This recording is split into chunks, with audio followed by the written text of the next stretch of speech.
Le spiritisme et les forces radiantes. Revue Spirit, mars 1923. Ainsi que nous l'avons exposé dans un précédent article, tout s'enchaîne et s'harmonise sur l'échelle immense des forces.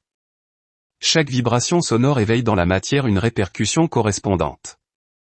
On connaît le phénomène des diapasons qui vibrent à l'unisson lorsqu'ils sont en accord et que seul l'un d'eux a été mis en mouvement. Dans un ordre plus subtil, la même loi s'applique aux ondes électriques, qui transmettent la pensée à d'énormes distances et constituent la télégraphie sans fil. Il suffit pour cela que deux postes mettent leur longueur d'onde en rapport sympathique. Voir la revue Spirit de février. C'est ainsi que la nature nous montre à tous les degrés et en toutes choses, la loi harmonique qui imprime son rythme à la vie universelle. Cette loi, nous en retrouvons les effets à un degré supérieur dans tous les rapports qui unissent les mondes visibles et invisibles, dans toutes les relations qui peuvent s'établir entre les hommes et les esprits. La pensée, avons-nous dit, est la force par excellence, qui commande aux entre-forces et les imprègne de ses qualités ou de ses défauts. Le magnétiseur, le thérapeute prête à leur fluide un pouvoir curatif, le sorcier leur imprime des propriétés malfaisantes. La pensée pure et généreuse est une lumière.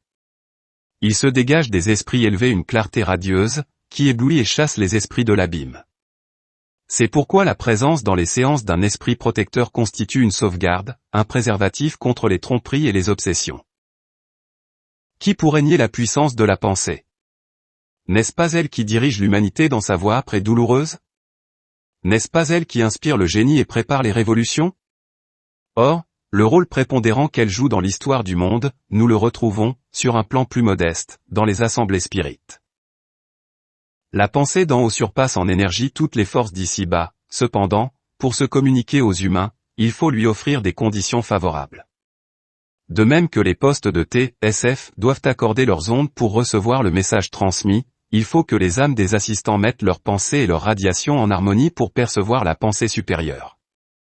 En dehors de ces conditions, l'action de l'esprit élevé sera difficile, précaire, souvent impossible et le champ restera ouvert aux esprits légers, à toutes les mauvaises influences de l'au-delà.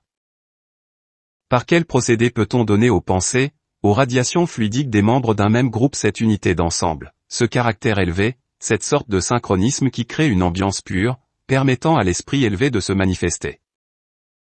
Nous répondrons sans hésiter, par la prière. Non pas, certes, la prière comme on la pratique dans les églises, cette récitation monotone que murmurent les lèvres et qui est sans effet sur les vibrations de l'âme. Nous appelons prière le cri du cœur, l'appel ardent, l'improvisation chaleureuse qui communique une impulsion irrésistible à nos énergies cachées. Comme nous l'avons vu plus haut, par les expériences de la plaque sensible, ces énergies profondes vibrent avec intensité et s'imprègnent des qualités de notre prière. Dès lors, elles facilitent l'intervention des esprits guides, celle des amis et éloignent les esprits de ténèbres. La musique, aussi par son rythme, contribue à unifier les pensées et les fluides. Envisagée sous ces aspects, la prière perd le soi-disant caractère mystique que certains sceptiques lui attribuent, pour devenir un moyen pratique, positif, presque scientifique d'unifier les forces en action et de nous procurer des phénomènes de haute valeur. La prière est l'expression la plus haute de la pensée et de la volonté. C'est dans ce sens qu'Allan Kardec l'a recommandé à ses disciples.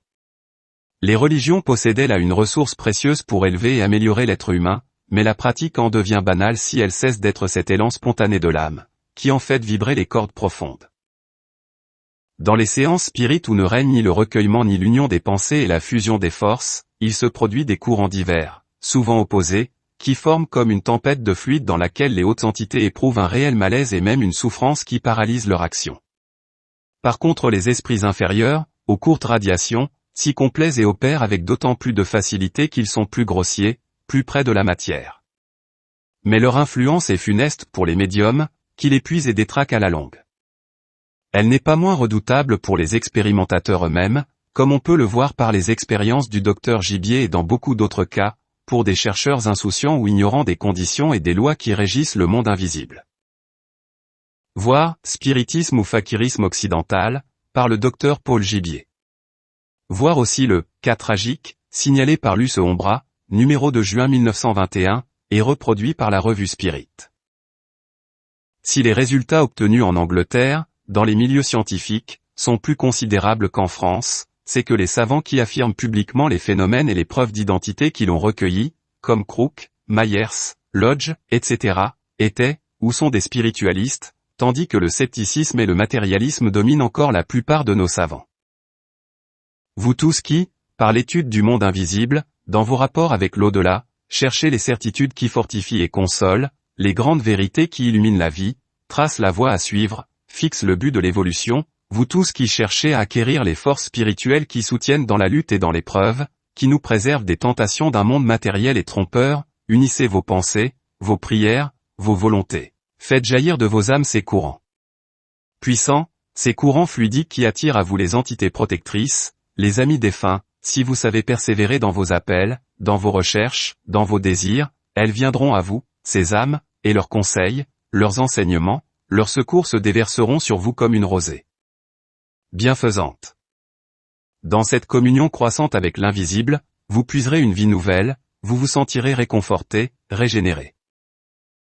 Et si, par votre assiduité et votre foi, vous obtenez de beaux phénomènes et de remarquables facultés psychiques, n'en tirez pas vanité, acceptez-les avec reconnaissance, humilité et faites-les servir à votre perfectionnement moral. Rappelez-vous que la présomption est comme une muraille qui se dresse entre nous et les influences d'en haut. Ainsi que l'a dit Bernardin de Saint-Pierre, pour trouver la vérité, il faut la chercher d'un cœur pur. Et j'y ajouterai ces paroles de l'Écriture, Dieu a donné aux petits et aux humbles ce qu'il a refusé parfois aux puissants et aux savants. À propos de la prière, nous avons demandé aux entités protectrices si celles faites en commun ont plus de puissance et d'efficacité que la prière isolée.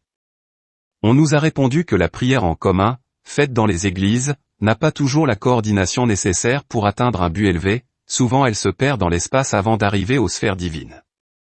Il faudrait que de chaque âme partie une prière ayant un même objectif, prière allant vers les malheureux, avec l'intention d'atténuer leurs maux, prière pour ceux qui ont besoin d'évoluer, etc. La prière est généralement empreinte d'un petit sentiment d'égoïsme, elle demande souvent à Dieu des avantages personnels. Même quand elle n'atteint pas le but visé, la prière contribue à assainir l'atmosphère, à améliorer l'ambiance des mondes inférieurs. Lorsque la prière en commun se fait dans de bonnes conditions, elle réagit contre les courants matériels. À ce point de vue, les religions ont leur utilité. La prière engendre la foi et c'est la foi qui inspire les grandes et nobles actions. C'est la foi éclairée qui nous rapproche de Dieu, foyer radiant de vie, de sagesse et d'amour. Même dans un ordre plus matériel, dirons-nous, n'est-ce pas la foi qui inspire les grands sacrifices? C'est la foi patriotique qui a rendu nos soldats invincibles, qui les a aidés à supporter les souffrances, la maladie, la mort et à repousser les attaques d'un ennemi formidable. C'est la foi dans un idéal social qui a inspiré, exalté à toutes les époques les martyrs du droit, de la justice et de la liberté.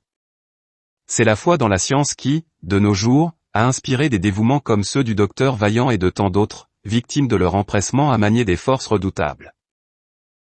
La volonté soutenue par la foi est donc le moteur par excellence pour mettre en branle toutes les forces psychiques de l'être et les projeter vers un but sublime. L'homme doit enfin comprendre que toutes les puissances de l'univers, physique et morale, se reflètent en lui, sa volonté peu commandée aux unes et les autres se révèle à sa conscience. Apprendre à les harmoniser entre elles, travailler à les développer de vie en vie, telle est la loi de sa destinée. À ce point de vue, rappelons que nous avons une œuvre admirable à accomplir. Elle consiste à nous créer nous-mêmes, à nous construire une conscience, une personnalité toujours plus radieuse et pour cela nous avons le temps sans borne, la route sans fin, l'éternelle durée dans l'éternelle action. Mais ce que les uns ne peuvent encore comprendre par les facultés intellectuelles, d'autres peuvent le sentir par le cœur, par le besoin d'expansion et d'amour qui est inné en eux, car, la vérité, nous venons de le dire, est à la portée des simples et des purs, de tous ceux qui, dans le recueillement et le silence, à l'abri des orages du monde, du conflit des passions et des intérêts, savent interroger les profondeurs de la conscience et entrer en rapport avec ce monde supérieur, foyer de toute lumière, de toute sagesse, source de toutes les grandes révélations. Chaque étoile qui brille au ciel nous dit une leçon, chaque tombe qui se creuse dans la terre froide nous donne un avertissement. L'existence terrestre passe comme une ombre, mais la vie céleste est infinie. Pourtant nos vies humaines, si courtes soient-elles, peuvent être fécondes pour notre avancement, malgré leur caractère précaire, elles constituent les matériaux à l'aide desquels s'édifient nos destinées, elles sont comme les pierres qui composent l'édifice immense de l'avenir de l'âme.